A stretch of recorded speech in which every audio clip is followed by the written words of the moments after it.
Sentencing day for former Chicopee Public School Superintendent Lynn, who's charged with lying to the FBI in connection with sending dozens of threatening text messages to a city police chief candidate. Western Mass News reporter Reagan Lokri joins us live outside the federal courthouse in Springfield. Reagan, what can you tell us?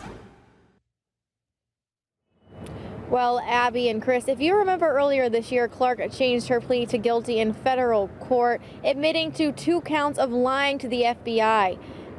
Now today, the judge agreed to honor the plea deal made between Clark's attorney, Jared Olenoff, and the Massachusetts federal court. But before we talk about what sentence Clark will now serve, let's take a look back at the case. December of 2021, law enforcement received a report that a police chief candidate in Chicopee received multiple threatening texts from unknown numbers, forcing him to withdraw from consideration. Federal investigators later questioned Clark. She claimed she didn't know who sent the nearly 100 text messages, and she never downloaded a burner app to her phone.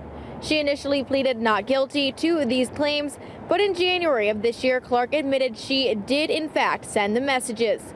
Now the judge has agreed to the conditions of the plea agreement. Clark will serve probation for 1 year, a fine of $1,000, and a mandatory special assessment of $200. The interest charge has been waived by the court, and Clark will have 30 days to pay the fine.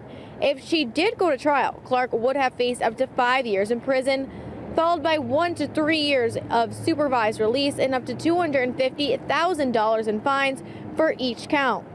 Now the judge also decided to waive any drug or treatment agreements due to them having no relevance to this case. Now reporting live in Springfield, Reagan Lokri for Western Mass News.